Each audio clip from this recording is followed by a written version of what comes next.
How's everyone doing today? This is going to be a very different video. I want to warn you straight away that I'm going to talk about some things in this video that could be potentially very triggering for some in regards to past trauma and things that could bring up some bad memories. And so I just want to warn that ahead of time. And I kind of want to stress that this is not necessarily going to be a fun video. It's a video that I've wanted to make for nearly a decade, and one that I wasn't sure if I ever would make, and one that I decided in the past few years I definitely wanted to make, and I've rehearsed this video so many times. I've sat here without the camera on, thought about how I'd say it, gone through ideas of how I would even approach talking about this, or if I even should.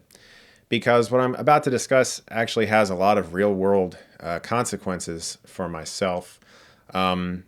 And I got to a point where I realized that I felt like I wouldn't feel 100% like myself if I didn't talk about some of this stuff. And I knew I eventually wanted to. And recently, if you saw, I did an interview with Corey Coleman from Double Toasted, formerly Spill, somebody I respect to an absurd degree. I loved watching Spill when I first started on YouTube, and I still love watching Double Toasted. And during the interview, he asked me some questions about making movies as a kid and people I used to hang out with as a kid. And I realized that I couldn't really truthfully answer his questions unless I decided to just be honest about my childhood and how I was raised. So I decided, whatever, I guess it's time to rip the Band-Aid off and just talk about some things that I guess for your average person probably doesn't really seem all that crazy. Everyone has been raised potentially in a religion or not in a religion, and you get older, you decide if you want to stay or not. When you're raised a Jehovah's Witness, like me, the consequences of leaving that religion are disastrous. So yeah, I was born into a Jehovah's Witness family, and I've dealt with repercussions of leaving that faith about 10 years ago, for the entirety of that 10-year period. So let's start at the beginning. And I must warn you, this is going to be a long video, but it's something that I really have to get off my chest. And my goal with it is that if any other people out there who are either currently Jehovah's Witnesses or are ex-Jehovah's Witnesses feeling alone, suicidal, like they don't have anyone to share this feeling with, I hope that in some way this can be cathartic for you, and perhaps let you know that you are not alone and that there are a lot of people out there who have dealt with this situation and have succeeded and have moved past it, and their lives are better as a result. And so I'm really hoping that in some way this can help you. My parents converted to this faith in the 1970s, and I was born in the late 80s. And so at that point, both of my sisters, who are older than me, were also Jehovah's Witnesses, and that was just the way life was. Essentially, their teaching is that at one point in time, God is going to decide that the wickedness that he sees on the planet has gone too far, and he will bring about Armageddon, which the Jehovah's Witnesses teach as a literal wiping out of all evil. So in the main Jehovah's Witness publications, Watchtower and Awake, they print images like this of fire coming down from the sky, consuming you, and killing you if you are not on the right side. But the wicked will perish, the enemies of Jehovah will vanish like glorious pastures. Particularly, they will vanish like smoke. So I thought this would be a nice memory aid to this verse stay in the mind. Here's what Jehovah's promising. Okay.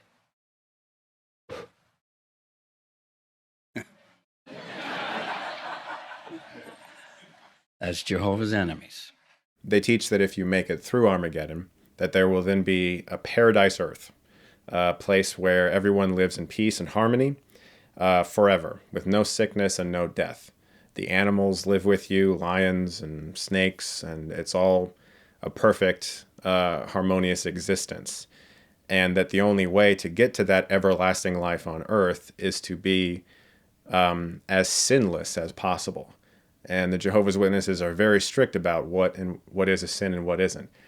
The Ten Commandments are pretty much obvious, but there's a lot of extra things that Jehovah's Witnesses teach as well that I was taught for most of my young life, and that is no smoking, no recreational drugs, premarital sex, even things like pornography or masturbation can get you ousted from the religion.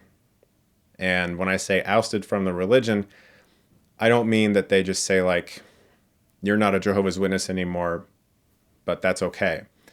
If you are what's called disfellowshipped once you are baptized as a Jehovah's Witness, your Jehovah's Witness friends and family are not permitted to speak to you ever again. Even your parents, man, your brothers, your sisters, if they're Jehovah's Witnesses and you're disfellowshipped, say goodbye to your life.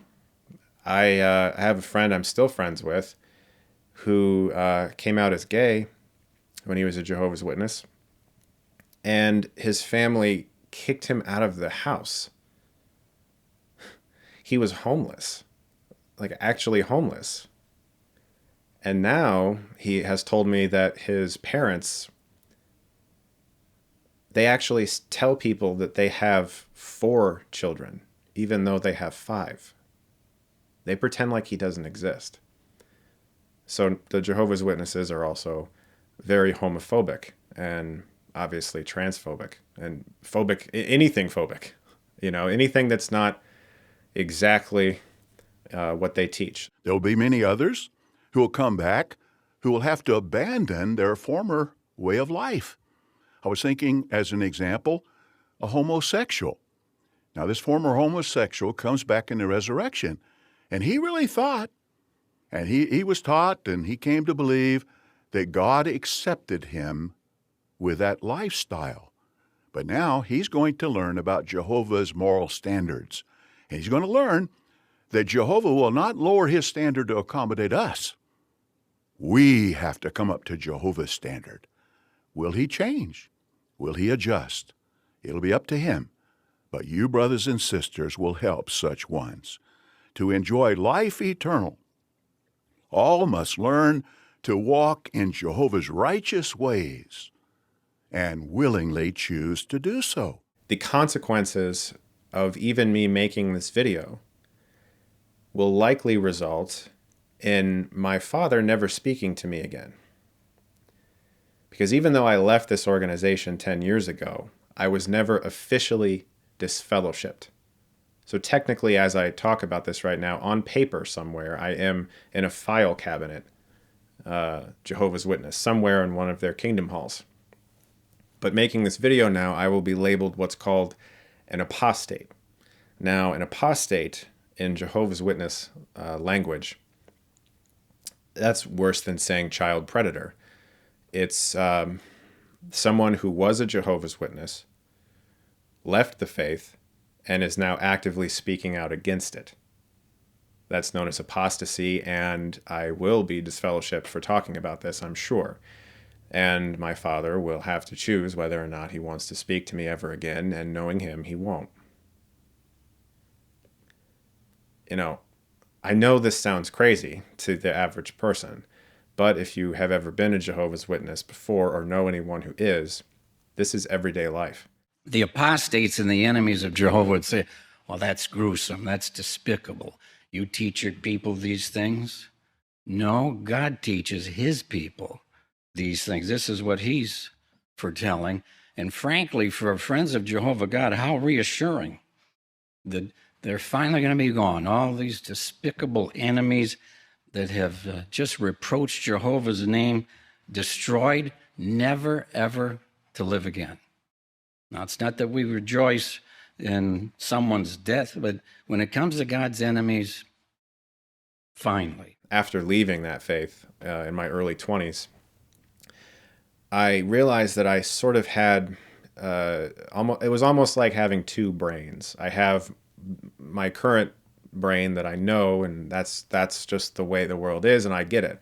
But I still remember how I used to think and operate as a Jehovah's Witness, because you are brainwashed. You are conditioned to believe all of those things are true, and that the consequences that come with breaking those rules are literally death. And so one of my childhood friends that I knew my whole life, when he decided to leave the organization when he was like 15, I was told to never speak to him again. And I didn't. I mean, this is somebody that I hung out with every week, that I saw, 2-3 times a week. We spent the night at each other's houses, played games, legitimately like a real blood relative. Never spoke to him again until, of course, I left the faith and we reconnected, and now we're great. We talk all the time, and it's beautiful. But for like a 5-6 year period before I left, I never spoke to him. There was a time when I was at my friend's house, of course, a fellow Jehovah's Witness friend, and this kid, our former friend, showed up at the doorstep, and my friend opened the door. I was in the other room, and this kid, he said, "Look, I just want to talk with you guys. I'm not going to try to get you to leave this religion. I just want to talk with you. I've known you my whole life." And my friend at the door to him, this person we've seen so many times over the course of our life, said, "We can't talk to you because you're no longer one of us," and just shut the door. Didn't see him for 6-7 years. That was normal. And so when I say that me making this video will make my father or perhaps a few other members of my family react in a certain way, I know that's true, because I did it to people too. And I'm endlessly ashamed about that. Part of the reason I wanted to talk about this was just to get a lot of that off my chest. So as a kid, I was taught all these things, and I went door to door and preached the good news, knocking on people's doors, trying to start Bible studies with people. I was encouraged to tell everyone at school that I was a Jehovah's Witness, and I did. So you can imagine how that went. I've talked in the past about not being popular at school, and it wasn't just because I was a nerd. It was also because everybody knew I was a Jehovah's Witness, and they made me a target because of that. One specific example, I remember the kid at a lunch table. He said that if I ever showed up on his doorstep, he would get his dad's shotgun. And the whole table just starts laughing, and it was like hilarious to everybody. But that was a normal thing, to be taunted in that way. So I also want to reiterate that if anybody watching, and I know that I have followers who are Jehovah's Witnesses and who are happy being Jehovah's Witnesses, my goal with this video is not to say, shame on you, you shouldn't do that. I know what a crisis of faith feels like, and I know how hard that was to realize that I was doing something I didn't believe anymore. I'm not trying to force that on you. So please don't think that. But that was a normal occurrence. And that is because I was told to tell everyone the good news about Jehovah. So I did. I got very into being a Jehovah's Witness as a kid. I didn't know what else life could be. When you're raised in a bubble like that, the only people you associate with are other Jehovah's Witnesses. You're not allowed to associate with anyone outside of that religion. They even have a term for it. Anyone who's not a Jehovah's Witness is known as a worldly person to Jehovah's Witnesses. And they act as if they're very inclusive. They're the least inclusive faith. Not only, as I already said, are they homophobic and everything phobic, they have a name for people who aren't Jehovah's Witnesses.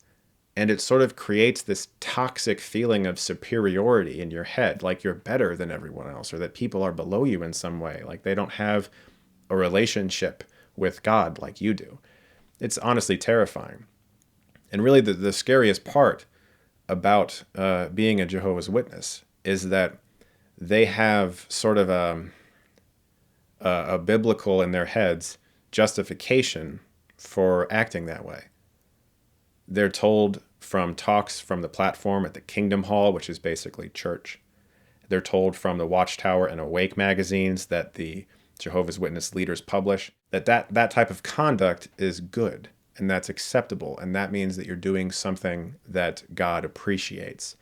Ousting people, shunning people, ostracizing victims of real terrible acts that are crimes even.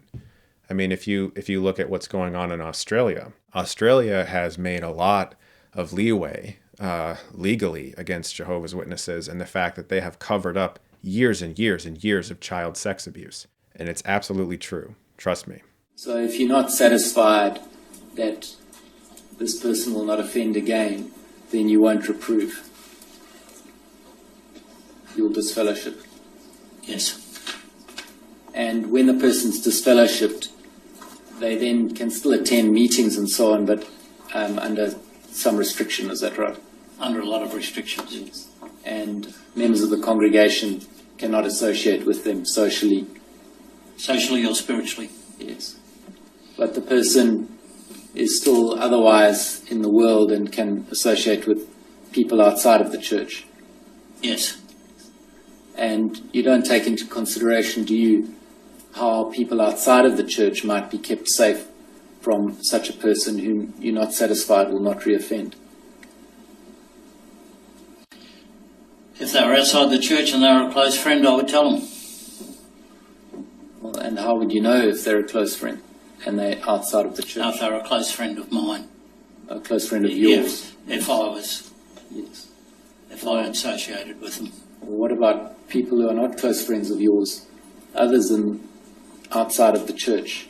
You don't take any steps, do you, to protect them from this potential reoffending?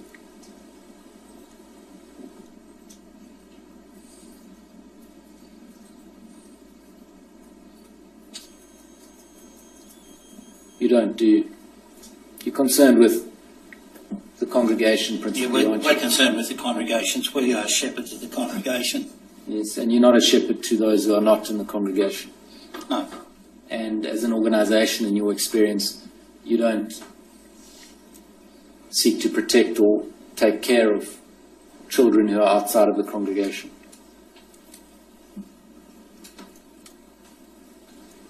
That's a broad statement.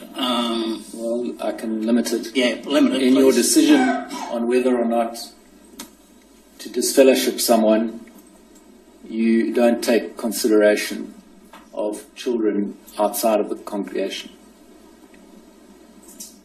Do take consideration of them, but what ability have we got to protect every child in Australia?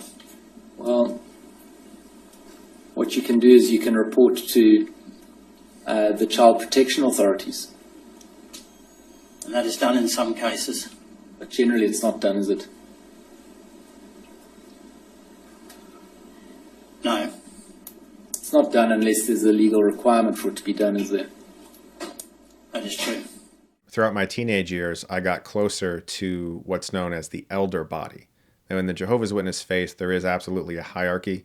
They don't like to admit that, but it's true. At the top is the governing body. Now, these are a group of men who are in New York at what the Jehovah's Witnesses refer to as Bethel. It's the Jehovah's Witness headquarters. These men decide every single rule, principle, regulation for the Jehovah's Witness faith. They're the leaders. It's like a group of presidents, basically. They're the number one head honchos. Then there's people like circuit overseers. These are people who watch over a circuit, so like a group of kingdom halls in a specific state or area. District overseers. But at the top of what you might experience at your everyday kingdom hall is the elders. The elders are older men of the congregation, basically, that you can go to for advice. The thing about elders, though, is that they can also make sweeping declarations that destroy your entire lives. They're the ones who decide if you're disfellowshipped or not. I mean, they have the power to take away your family and friends forever. They have that. So it's terrifying. You're constantly terrified of sin. And you sort of develop a guilt complex because everything you do, even small things, like if a curse word slips out or something, it's like you feel like you're going to die at Armageddon. You feel like God's going to kill you because you said fuck. It's funny now. It wasn't funny then.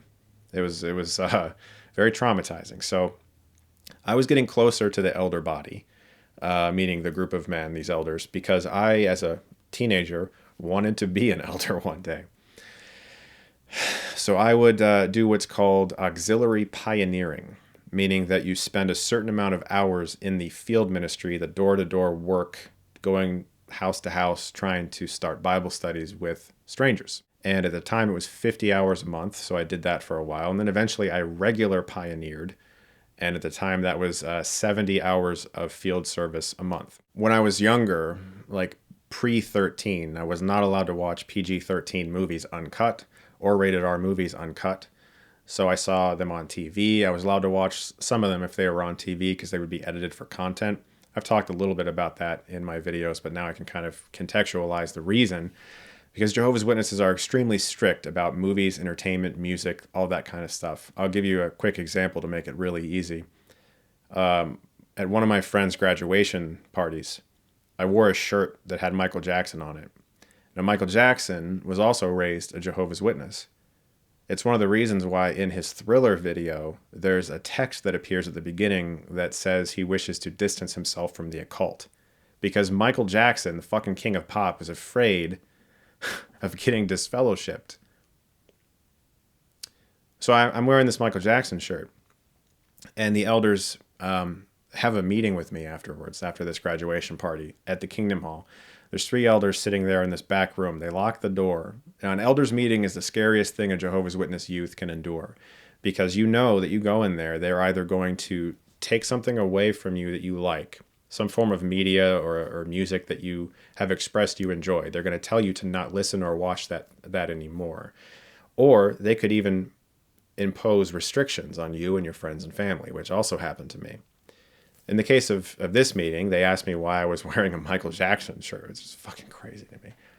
And I assumed it might have been because he was just coming off of like these the sexual assault allegations. But no, it was actually about the fact that he used to be a Jehovah's Witness and later left that faith. Why would I wear a shirt with somebody who used to be a Jehovah's Witness? And I was like, I don't know, man. I just like his music. It's a shirt. What do you want me to do? It was crazy. That kind of stuff happened to an extreme extent. But when I was 14, as you know, I developed a real interest in filmmaking. I saw movies in 2002 that really inspired me, and I wanted to make films. And so my mom, she bought me a video camera, and I made a lot of movies as a kid with my friends. Now, you guys know that, but what you don't know is that I was a Jehovah's Witness. So I was constantly trying to make movies that wouldn't offend anybody, that wouldn't get me in trouble with the elders.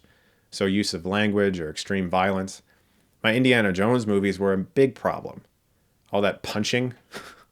I got an elders meeting for making those, and they expressed to me like Bible scriptures about loving violence and all that stuff. And it got to a point where it was very clear, and again, I'm leaving a lot out here. I'm sort of giving you the Cliff Notes versions of these events, which I may go into detail more in the future in a book. It got to the point where it became very clear that they were trying to dissuade me from making films, that they felt that that was getting in the way of my service to Jehovah. Some of the movies that I ended up putting on YouTube, I did this thing called Marguerite Avenue Killings. Nobody got killed in it, though. It's just, because no violence. That got me in a lot of trouble. Somebody from another Kingdom Hall that I didn't even know figured out that I was a Jehovah's Witness because he knew who my family was. And he called the elders at my congregation and said he was deeply offended by this very amateur movie that some teenagers made in 2 days.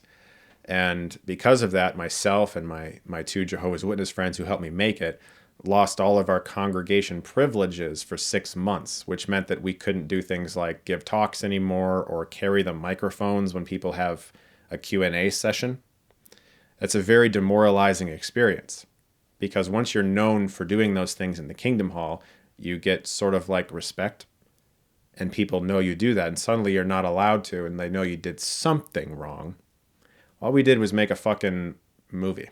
They were very slowly trying to chip away at my identity and keep me from being involved in film in any capacity. Eventually, I decided, stupidly, and I guess I'm sort of going back in the past a little bit from that experience, but I started my YouTube channel in 2009, and the goal was just to talk about like movies I saw. I wasn't going to look at anything that had demons in it or Christmas or, holidays or any of those things that I wasn't allowed to do, because I also forgot to mention Jehovah's Witnesses don't celebrate Christmas or Halloween or birthdays.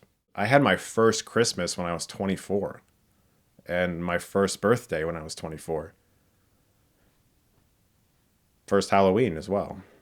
The first time I got a Christmas present, I was actually, I was like shaking because I thought that I was sinning, and it's so crazy. I started talking about movies on the internet. They were very innocent reviews, no language, no cursing. I was still living with my parents at the time. And eventually, the elders became aware that I was talking about movies on the internet. And they had a meeting with me. And in so many words, they suggested that they didn't like that. Now, they couldn't outright tell me. They couldn't state in a sentence, do not review movies on the internet anymore. They couldn't state that because they know there is no biblical precedent for saying that. But man, they did everything but say it. They made it as clear as you possibly could. You'd have to be a complete imbecile to not understand that they were saying you probably should shut down your YouTube channel.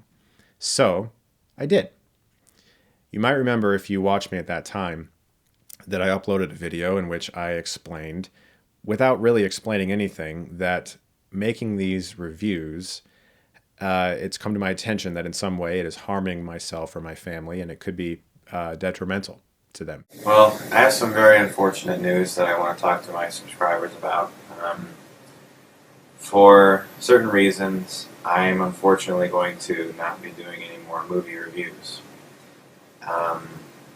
It's very difficult for me to be able to explain it to some of you because it's largely a very personal matter. Some things have happened in my life and in my family's life, and I need to make some reassessments about some of my priorities. So I won't be doing any more movie reviews, and it's not with happiness that I bring you this message. I enjoyed getting to do the movie reviews. I greatly enjoyed the very kind feedback I received from all of you, majority of the time. It was nice to be able to do that on a regular basis and share my thoughts. Fortunately, I don't have time for it anymore because of some personal things that have happened that I can't really talk about in full detail because it would become sort of an invasion of privacy. And my YouTube page was never a place where I, talked about my life and stuff. I was always very private. And so some things have happened that unfortunately are not going to, this is not going to work out for me to continue to do my reviews. I have other things in my life that are more important that I need to focus on. I apologize that I have to bring this message to you because I don't want to hurt any of you. I don't want to make you guys feel bad because I know that you all really enjoyed my videos, but I also have to recognize that I do have a life, a large portion of my life that a lot of you probably don't know about, that I've never gotten into, and that I'm not going to get into here, but I just want you all to recognize, you see a lot of the people who do reviews on YouTube are teenagers in school. Some of the more successful ones are still teenagers, 17, 16, and they have a lot more time than I do in regards to certain things, and they have certain freedoms that I don't have. And even if I did have the same kind of freedoms that they have, some things have caused me to realize where my priorities should be. And I'm sure this is incredibly hard to understand for some of you because you don't know my life and you don't know what's important to me. And I just want you all to recognize that I greatly appreciate all of the kind things you've had to say, and the fact that you've watched my videos and supported my efforts to try to reach an audience with them. Unfortunately, I am not going to be able to continue to do that.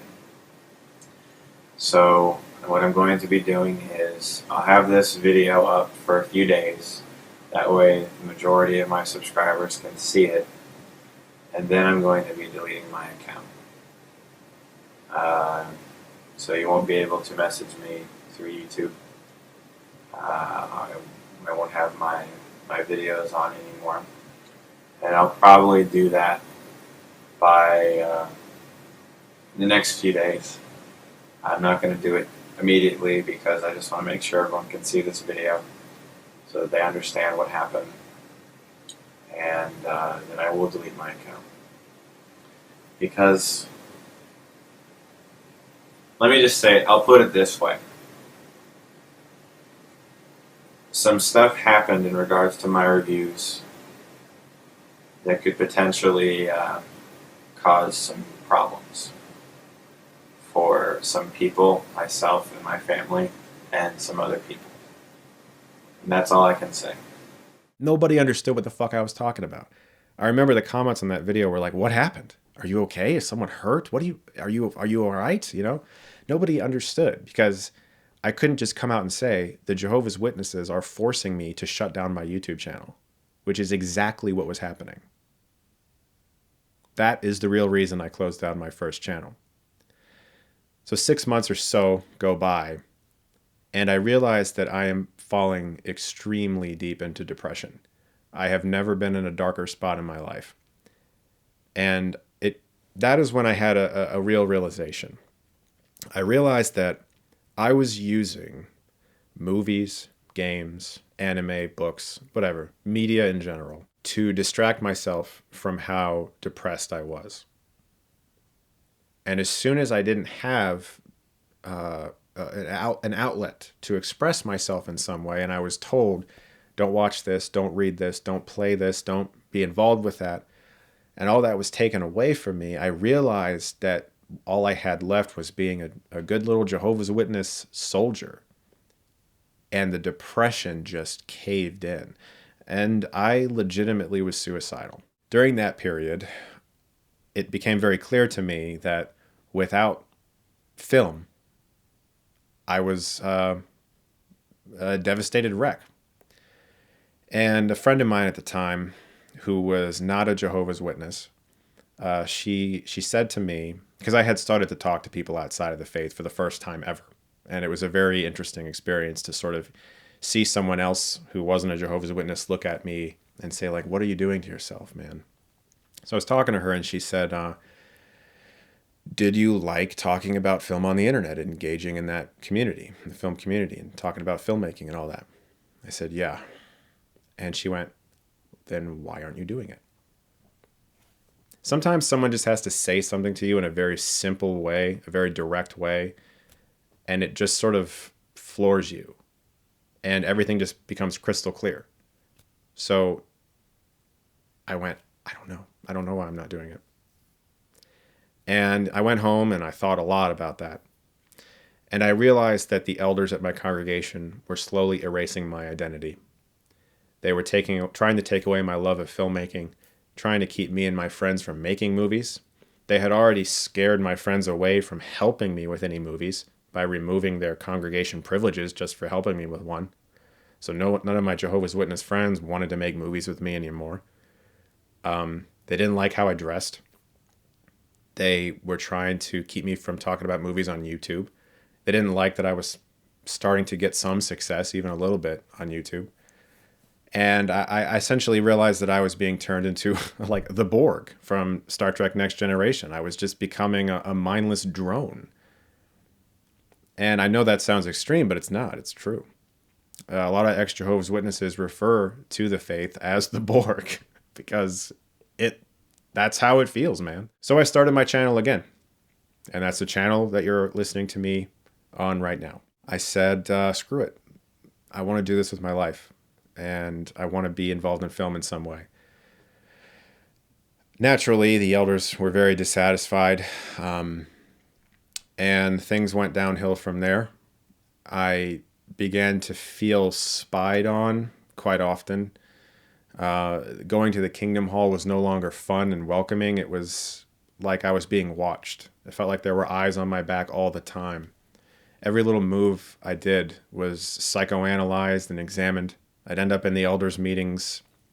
They'd shut me in that room, lock the door, and stare at me and just gang up on me and read me Bible scriptures about the fact that I was doing things that were inappropriate.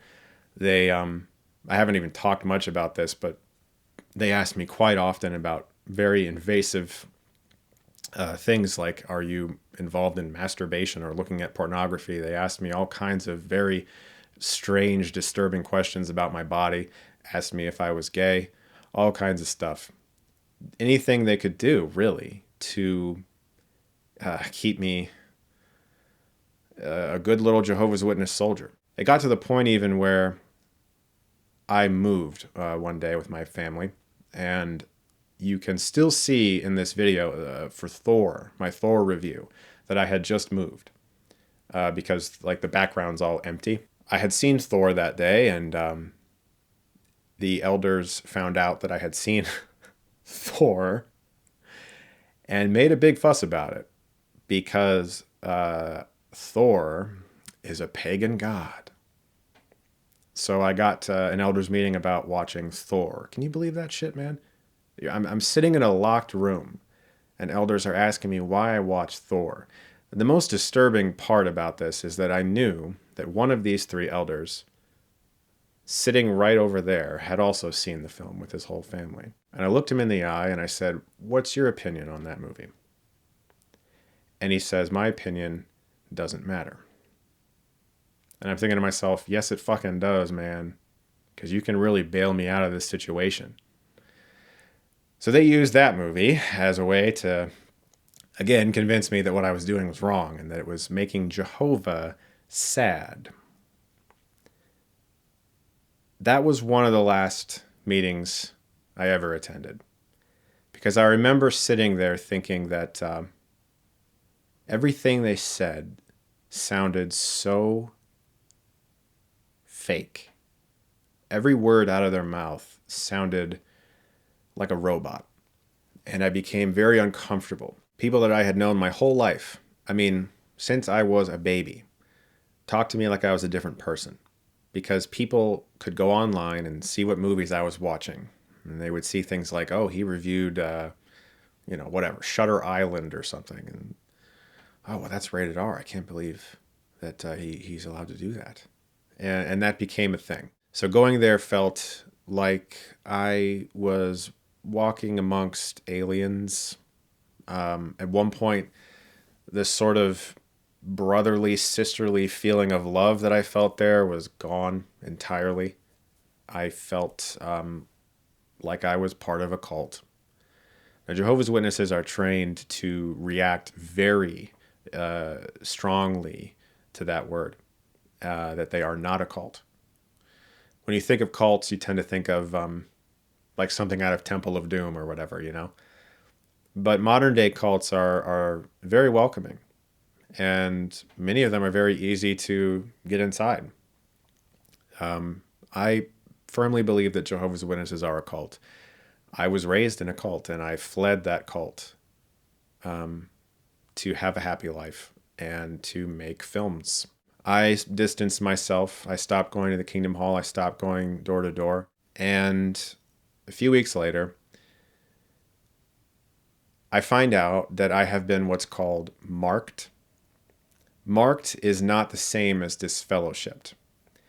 When a person in the faith is marked, it means that an elder has given a talk or a speech to the entire congregation. In my case, the congregation that I went to had about 100 to 120 people.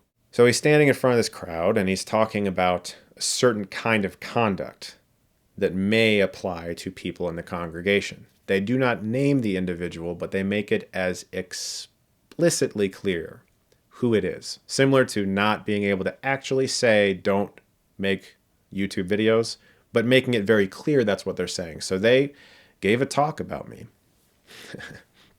And they didn't warn me or my family. So my family's sitting there hearing a talk about their son. Someone in the congregation involved in discussing entertainment on the internet is not to be associated with unless he or she is actually present at the Kingdom Hall. So it's essentially being disfellowshipped, except for the fact that if you go to the Kingdom Hall, they can talk to you. Outside of the Kingdom Hall, though, they cannot. So I, in that moment, had been marked. The difference between being marked and disfellowshipped is actually gigantic. Because when you're disfellowshipped, you are ousted entirely. No one can speak to you unless it's like a funeral or some very important financial situation or something like that. Even if you're someone's kid and they're still living with you, you're not allowed to speak to them. It's crazy. It's crazy. Nevertheless, when you're disfellowshipped, you can work to be reinstated. You can keep going to the Kingdom Hall even though no one speaks to you, and eventually, many months or even years later, you might ask the elders for a meeting and say, I would like to be reinstated, and then they will decide whether or not you're worthy of reinstatement. Then they'll make an announcement from the platform, yes, so-and-so has been reinstated as a Jehovah's Witness, and now everybody can talk to you again. When you're marked, that's not how it works. They never confirm whether or not you're unmarked. They don't make a talk saying, that person we said was marked who we didn't name, they're no longer marked. You can associate with them again in private. It's actually kind of worse to be marked in a way, because there's never any confirmation to the other Jehovah's Witnesses whether or not you have worked to stop doing the thing that you were marked for. So I wake up that day and I have a message on my phone. I am about to go and hang out with my lifelong best friend. We were going to get dinner that day. And I was going to express to him some of my concerns and the things that I was dealing with and ask for his help. Now, this is someone that I, similar to my friend that left when I was young, spent my whole life with. It got to a point where we were so close that I was closer to him than some of my own family members. I kept an air mattress at his house because of how often I spent the night there and just hung out with him. I mean, I'm talking 1 or 2 times a week I'd go to his house for my entire life. I have a message on my phone that's something like 17 seconds long, and it's from my best friend. And he says, Chris, I'm sorry, I can't go to dinner with you today. And in fact, I can't really see you at all. You have been marked. I'm sorry, click, and that's it. Just like that. Best friend in my entire life, gone in an instant. Because I want to be involved in film. I understand what you say, but can I just ask you this simple question? Why is it necessary when someone feels that they can no longer abide the organisation and has to dissociate, why is it necessary to shun them? Why can't they keep having social contact with those people who happen to remain in the organisation? Well, I'd say again, we're going to appear very repetitive. I apologise, Your Honour, but the individual can choose. Why is it necessary for the organisation to tell all of its adherents, you must shun that person? Because the individual has not taken the decision to no longer associate or to no longer be involved with congregation activities, which is their right. They've taken the decision to say, I'm shunning the congregation, I'm no longer a part of the congregation, I put it in writing. So the individual takes that action and we understand the implications.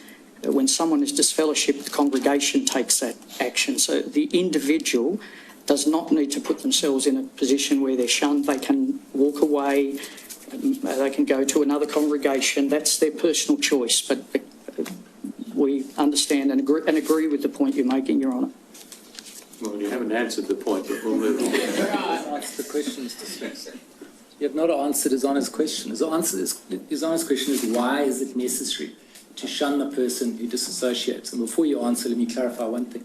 The person who disassociates, both you and Mr. O'Brien have now said it, you said that they shun the organisation. They don't necessarily at all. They're talking about someone who just doesn't want to be part of it anymore. They still want to have their friends, their family, and everything else, their social network. So accept that kind of person, but who disassociates. Now, why is it necessary to have a policy that everyone else must now shun them? Again, that's a decision the person makes because that individual thinks that is not. Mr. Stewart, I don't think we're going to get anywhere. I think we should. Well, the real answer to the question is because you say the Bible says so. That's the answer, isn't it? Yes, that's our understanding of the scriptural disfellowshipping and disassociation doctrine.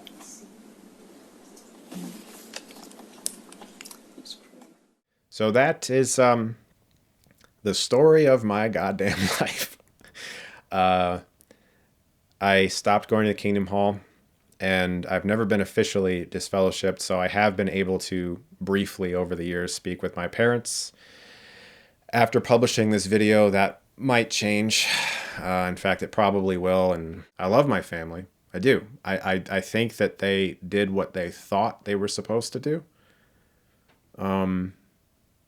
And I don't know if they fully realized just how much pain they caused their children. So yeah, that's a lot to take in, I know. And what I have learned from this situation is that really nothing's going to keep me from pursuing my dreams of filmmaking. Nothing. And I've realized that I'm never going to give up. It's just not going to happen. Because every time a challenge is presented to me, I always think, well, this is nothing like losing your entire friends and family. This is just like a hurdle that I have to try to jump. That's it, you know? And I've kept all this inside over the years because, to be completely honest, I'm very nervous about talking about these things because I just didn't want to read anything that didn't take this seriously, that mocked me, or that was negative. I know that the internet's a shitty place, and I didn't feel like it was a safe place to share. But I've seen so many videos that I've watched over the past few years with ex-Jehovah's Witnesses talking about how genuinely alone they feel. And it's a small community, you know? There's not a lot of people out there supporting them. And if in some way I can be a person that they look and say, okay, I'm not alone. Someone else has dealt with that and they're being honest about it, then great. Perfect. I'm happy. Certainly some of my scripts that I've written that I would like to make one day have little pieces of this in there. I've written one script that is about a cult, but I've sort of turned it into a fun experience, and I've sort of used that as a venting mechanism for me that I would love to make one day. It's actually my dream movie. So honestly, guys, just thanks for listening to this. I know this is probably really weird for a lot of folks. I will say that everyone I've ever worked with professionally on YouTube, I've told them this in private. They all know. All my friends know. You know, everybody knows. I never really talked publicly to you guys about it. And it's not like I'm just going to turn my channel into like, let's talk about cults, the channel. No, I just wanted to make a video about it. And like I said, I have been writing about it, sort of like a autobiography. And maybe one day I'll publish it, because there is a lot more that I've not shared. Plenty more that I've experienced and seen as a young kid that is possibly legally devastating to the Jehovah's Witnesses. And it's shocking. It's genuinely shocking, the shit that goes on behind those closed doors. There's one more thing I want to talk about. Fuck. Do I want to talk? Fuck it. All right. I'll talk about it. I'll talk about everything else. So I'll talk about this too. One of the things that Jehovah's Witnesses also do is it makes you behind in everything. You're behind in socializing. You're behind in learning about your body. You're behind in being a normal person. That it takes you longer than most people to realize things about yourself, to have truths about yourself made known. So I'll just talk a little bit about something that I've realized over the past few years, and I've only shared with, honestly, like 5 or 6 people. When I was younger, and into my early 20s, when I was leaving the Jehovah's Witness faith, I referred to myself as straight. I'm not. I am not. Yeah. So, like I said, I probably would have realized this about myself a lot younger if the Jehovah's Witnesses weren't so restrictive about sexuality and if they weren't fucking homophobic. I respect that they have a right to choose their lifestyle, but as a Bible reader, Excuse me, I'm a Bible reader too. I go to church, and our church is one of the biggest supporters for this marathon. So what are you trying to say?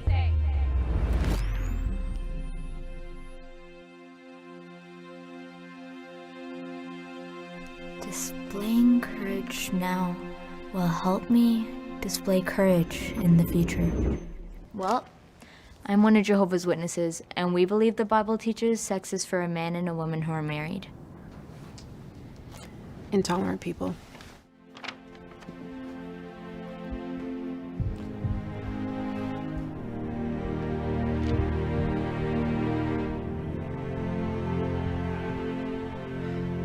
Wow.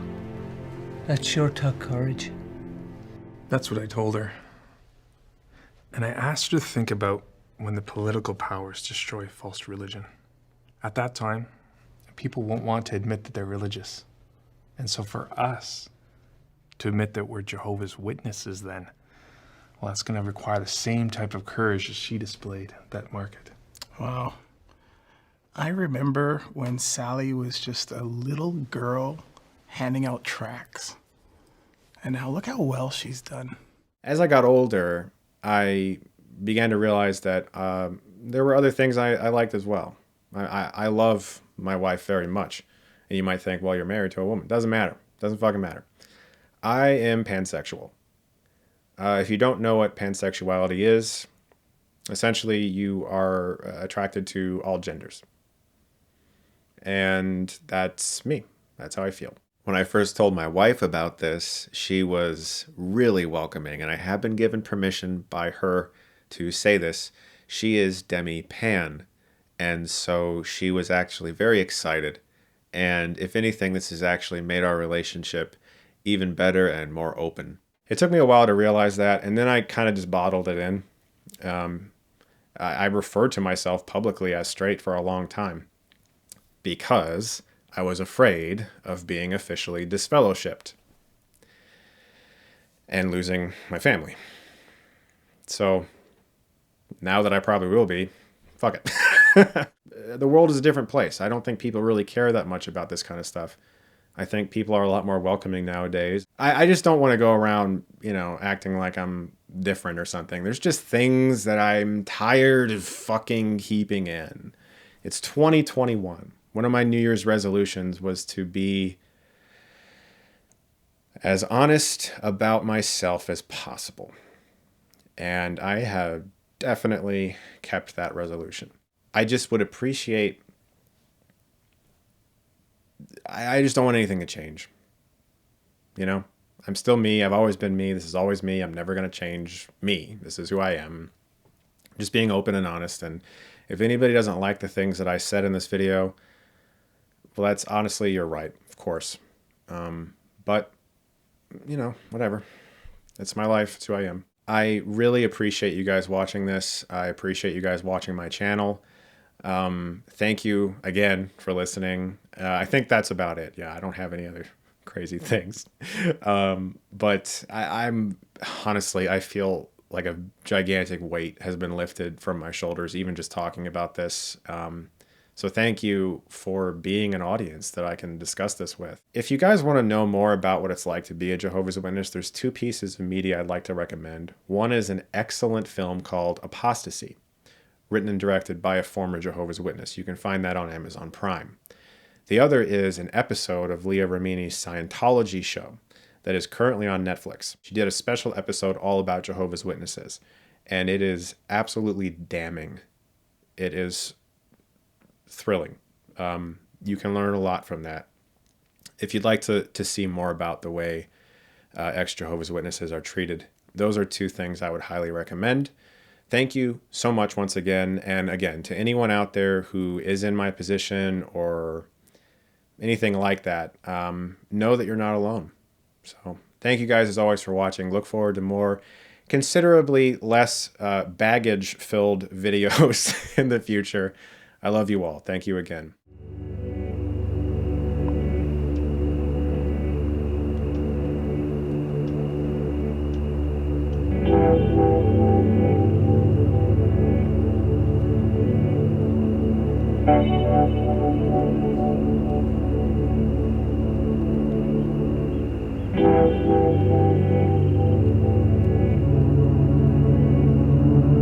Thank you.